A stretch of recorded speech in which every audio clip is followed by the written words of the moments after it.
Today we have a new server rack battery, but I want to talk about the market because it's starting to shift massively. So before, there was only a few companies that were actually selling these here in America: EG4, SOK, Ruxu, and Trophy Battery. And they worked very well and they were very cheap at the time. And they were the first ones to get UL listings. Next, all the companies that made 12 volt 100 amp hour batteries started making these. And they were pretty bad. All the ones available on Amazon were horrible. But then slowly they started to improve. And the prices kept dropping, especially compared to the name brands that have been here for a few years. And in the last few months, Amazon is now flooded with these server rack batteries. You can buy entire stacks of server rack batteries straight to your door. And there's so many brands, I've never even heard of these. It literally goes on forever.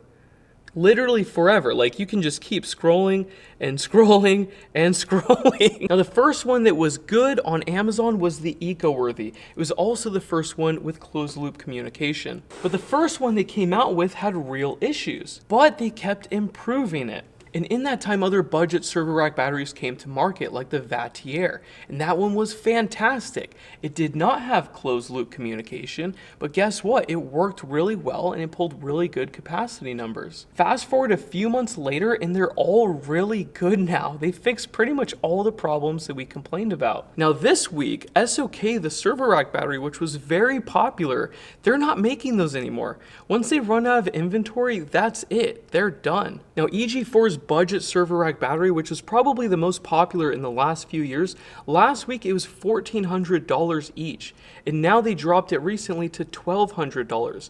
But guess what? These budget server rack batteries have the same features, but this one is $900. And they have the same warranty and they're both from China, but this one is UL listed. But right now, Ecoworthy is working on their UL listing. The moment they get that, what's the reason to buy one of these from EG4 when you can buy one of these for $300 cheaper? And that's after they adjusted the price. Last week, this thing was $500 cheaper. Even the Ruxu, which is the budget server rack battery with a UL listing, it's $1,059. Once this gets a UL listing and it's $150 cheaper, why would anyone buy any of these other ones? And previously, people would buy one or two of these for like a small mobile system. Now they're buying entire stacks of this thing. And the closed loop communication now works with all the other inverters. So yeah, I just don't see how these other companies are going to survive selling these batteries. Now, we had a similar race to the bottom with 12 volt 100 amp hour batteries. When they first came out, they were really bad, but every single month they kept getting better. And they have high quality BMSs now. That was the weak link when they first came out, but once they fixed that and they use EV grade cells, there's no reason to spend $800 on a lithium iron phosphate 12 volt 100 amp. You can buy them for $200, $300 now, and they work great.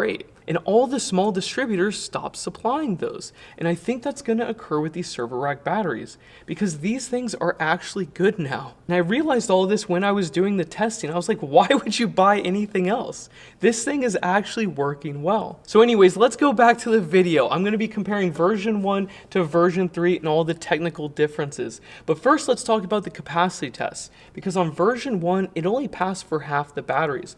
On this one, I did a 0.2C rate test and I got 105, and I was like, that's great, that's just as good as the Vatier. And then I did a 1C rate test, and then I pulled 105 amp hours. And that shows you that from the factory that they're batching and charging the cells correctly. There's lots of more expensive brands and they're like, oh, you just have to balance the cells. You have to balance the cells. If you have to balance the cells on a brand new battery, they're not building it correctly at the factory. Now let's talk about the technical differences between version 1 and version 3. On version 1, these screws were exposed and people actually caused dead shorts. If you put the lug upside down, it could actually contact this screw. On version 3, it is protected. You cannot touch that screw. Next, they changed the circuit breaker, and this one's externally controlled with the BMS, and that's a feature on more expensive batteries. Next, you have closed loop communication that works with pretty much every inverter on the market. This is something that the budget server rack batteries did not have, and now they have it. Now, this one does not have a screen like the Vatier, but this has support for an external screen now. That's a new feature.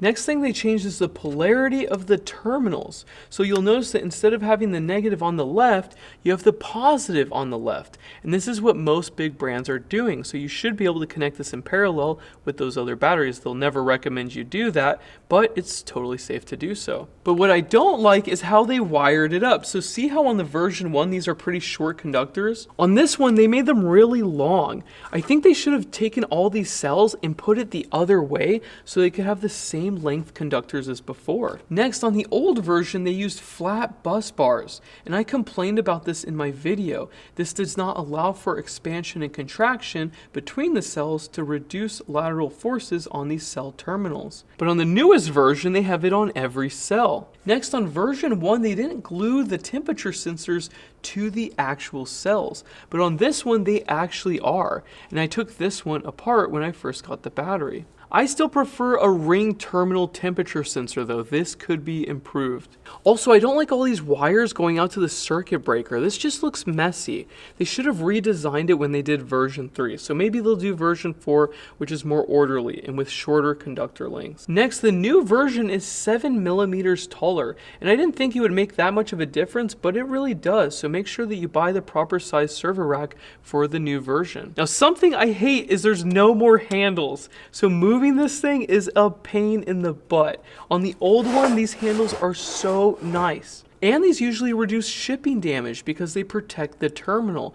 But for some reason, they removed it from the new one. Now, everything else is pretty much the same. It's very similar build quality, but all the things that we were complaining about, they seem to have solved. Now, something you guys might not like is there's no screen. You can add an external screen, but the VAT here has one built in, and I like that. And this one is $900 too. This is a fantastic battery for the money. I like this one. Unlike the other budget ones, I never had an issue with this one. This one was good from the start, but it doesn't have communication. It doesn't have all the special features. Also has a pretty small circuit breaker. Now this one kind of matches a lot of the other more expensive ones. So maybe there will be a version 2 of this. I wouldn't be surprised. And now that there's like 100 brands on Amazon selling these things, we have a lot more batteries to test, but this one was one of the first ones that came to market. And even on the forum, people have been using this for a long time now. And on the forum, their thread for the Ecoworthy server rack battery has 3,388 posts. They're going back and forth with the company, figuring out communication, UL listing, and all sorts of stuff. Now let's talk about the downsides. First off, this is a new product. No matter if it's a new version or not, this has new software, this has a new breaker, how they're wiring up new stuff, they're rotating it, they have longer leads. There is potential for problems. So if you have problems with this, let me know on the forum. If you post it in the comments of these videos, it's nice and I like it and I read all of them, but it's better if you post it on the forum so people on Google can search for it. If you have pictures to substantiate your claim with evidence, that's helpful. It helps the world. So again, if you have problems, post it on there and everyone can see. If you post it on a Facebook group, obviously I'm biased because I own the forum and I want you to post on there. But if you post it on a Facebook group, it will be lost in that feed and you can't search for it with Google, and it doesn't help people long term. If you post on the forum, it will be up there forever and people can search for it. So anyways, that's enough of my little advertising for the forum, but it's still a new product and there is always going to be issues with new products. Next, the temperature sensors need ring terminals and they need to be attached to the bus bar directly. It's better now, but it's not the best it could be. Next, they didn't send out the screen, so I can't test that. They told me about it, I don't have it, so I don't have an opinion on that. Next, the warranty could be questionable. There's like 100 brands on Amazon and I don't know any of them. I know this one, and these guys post on the forum all the time and they're very receptive to what I say and they fix things. But a 10-year warranty, are you sure they're going to be around? The SOK is not going to be made anymore. I thought those were going to be around forever, but now they're not. But as long as current connected is still around, they will fix those batteries and they have lots of spare BMSs. But you just never know with these companies. This industry moves very quickly. You never know what battery is going to be beating this thing next month. Also, if you buy it on Amazon, you have a return window. So test out the battery. Try to find out if there's anything wrong. Some people buy these batteries and shove them in a closet or in their garage and they don't use them for years. There's lots of prepper people that do that. And that's not good. You want to use your batteries. You want to test it. And better yet, capacity test it. All you need is a shunt. You can easily do that with cheap equipment. No matter what, there will always be a bad battery. It might be 1 in 100, 1 in 1,000, but these things are expensive. So test them out and return them before that return window is over. Because this company should be around, but who knows? You never know. All these companies could shut down tomorrow. I have no idea. And that's all I can really think of. I want to hear what you guys have to say. And if you ever have an issue with it, please let me know. It is so hard for me to make a conclusion with one battery, which is why we have the forum. The forum helps me help you. I can make a better review and tell you all the issues that we're experiencing.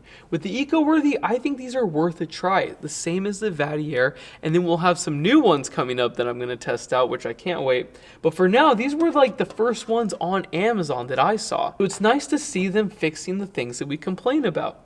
And if they have a UL listing, then it's game over for those other more expensive ones. I don't know what to tell you. And it's cheaper than Ruxu. That's crazy. That one was the budget one, and now this one's $150 cheaper. So the times are changing, and I love it. If you guys find a budget server rack battery that I haven't covered, please let me know about it. I want to cover all of them if I can get my hands on them. And that's pretty much it for this video. I hope you liked it. I hope you liked the changes in the market, and I will see you in the next video. Bye.